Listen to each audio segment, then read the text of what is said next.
Episode के starting में हम देखते हैं अब राजा इमॉर्टल फीनिक्स की पावर को बाहर निकालता है। एक गॉड कहता है, कितने मजाक की बात है, काफी समय बाद किसी इंसान ने मुझे इंजर्ड किया है। मतलब कि अफवाह सच है। महान तलवारबाज की तुम्हें काफी साहस है। वो जियू की बात कर रहा होता है। अब जियू कहता है, तुम्हें शायद अपने दोस्तों को जाकर देखना चाहिए, वो एक इंसान द्वारा काफी बुरी तरीके से पीटे गए हैं। अब वो गॉड कहता है, मुझे फर्क नहीं पड़ता, मैं यहाँ गॉड्स के लिए काम करने नहीं आया हूँ। क्या तुम जानते हो मेरी उम्र करीब 200 साल है। इतनी लंबी लाइफ काफी बेकार और बोरिंग होती है। केवल लड़ाई ही ऐसी चीज है जिससे मुझे आनंद मिलता है। मेरे जीने का केवल एक ही मकसद है और वो है ताकतवर लोगों को मारना, और जिसे मैं मारना चाहता हूँ वो हो तुम।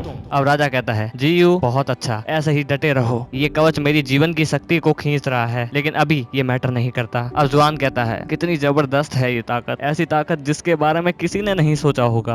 अब तक ये इमोर्टल फीनिक्स सांग किंगडम के पास था। अब हम देखते हैं उस बड़े ड्रैगन के मुंह में टियान और डाजी की बड़ी बहन बैठे होते हैं। टियान कहता है, क्या वो इमोर्टल फीनिक्स है? क्या वो सही में आ गया? इसका मतलब ये वो भविष्यवाणी वाला बंदा है। अब डाजी की बहन कहती है, लगता है ये वही सिचुएशन है जिसे मैंने देखा था। एक असाधारण व्यक्ति का जन्म होगा, वो मरे हुए लोगों की घाटी से वापस आएगा और इमॉर्टल फीनिक्स के साथ फाइट करेगा, और अंत में वो गॉड्स की सारी अथॉरिटी को नष्ट कर देगा, हर किसी गुलाम को आजाद कर देगा। अब वहाँ जी अपनी फुल फोर्स से जोऊ की आर्मी पर अटैक करता है, जिसे देखकर जोऊ का राजा डर जाता है और कहता है, ये कितनी डरावनी पावर है। वो सारे सैनिकों को एक बारी में ही उड़ा देता है। अब टियान कुई कहता है, ये हमारी सोच से परे था कि एक साधारण मनुष्य इस हद तक ऐसी पावर्स को कंट्रोल कर सकता है। इस बात से टियान कुई जोर से चिल्लाता है। अब जोऊ का राजा कहता है, इन गॉड्स की चीख इतनी तेज है, एक बार को बैरा भी से सुन ले। अब राजा टियान कुई पर अटैक करता है, वो उसे संभाल नहीं पाता। इसे देख जुईरी और ताईजी दोनों उससे लड़ने के लिए जाते हैं। अब ताईजी कहता है, ऐसा नहीं हो सकता, कोई मनुष्य इसे कंट्रोल नहीं कर सकता। अब डाजी की बहन कहती है, ये मनुष्य इस संसार का सच्चा वॉर गॉड है।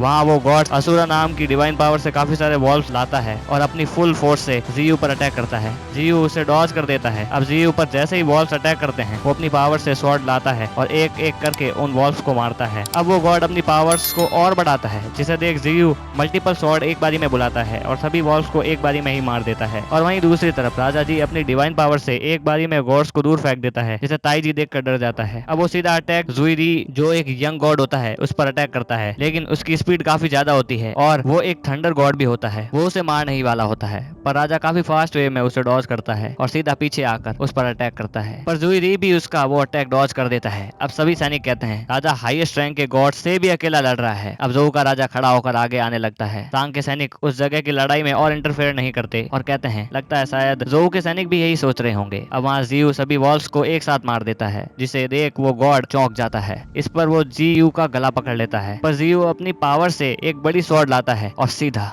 उस गॉड के आर पार कर देता है। वो गॉड सीधा जमीन पर जाकर गिरता है। अब वहाँ जुईरी ब्लिंक ऑफ एन आई गायब हो रहा था। टियान कुई अपनी पावर से अटैक करता है, ताईजी अपनी और जुईरी अपनी पावर से अटैक करते हैं, वो भी एक ही समय पर। वहाँ वू गैंग इसे देख चौंक रहा होता है कि डैड एक टाइम पर इतने खतरनाक गॉड से कैसे लड़ रहे हैं। वहाँ जोऊ का राजा सोचता है, अगर अभी की बात की जाए तो निर्णय कुछ ही समय में आ जाएगा। तुमने गॉड्स को भी सरपास कर दिया, निसंदेह तुम इतिहास में पहले इंसान होंगे इसे करने वाले। जोऊ का सैनिक रोने लगता है कि जीते जी उसने ये चीज भी देख ली। इसे जुआन सुन लेता है। अब वहाँ इस बात से वो गॉड गुस्सा हो जाता है और जीयू को जोर का धक्का देता है। वो कहता है, ये काफी दर्द पहुंचा रहा है, काफी दर्द। वो अपनी पावर से उस तलवार को वैनिश कर देता है। अब वहीं राजा टियान कुई से लड़ता है, जिसका फायदा उठाकर जुईरी अपनी बिजली की पावर राजा पर लगा देता है, लेकिन राजा जी अपनी फुल पावर से उससे दूर फेंक देता है। अब डाजी की बहन कहती है, ये वही सीन है जिससे अपनी सी रिलम की डिवाइन पावर से मैंने देखा था। ये फ्यूचर बदला भी जा सकता है और तुम्हारे पास वो पावर है, तुम उसे होने से रोक सकते हो। टियान जोर से हंसने लगता है। वहाँ गॉड्स अपनी फुल फोर्स लगा रहे होते हैं, तभी वो ड्रैगन जोर से दहाड़ कर अपना मुंह खोलता है। अब वो गैंग कहता है, ये आवाज कितनी तेज है माँ, ये क्या हो रहा है? अब डाजी बताती है, लगता है टियान बाहर आने वाला है।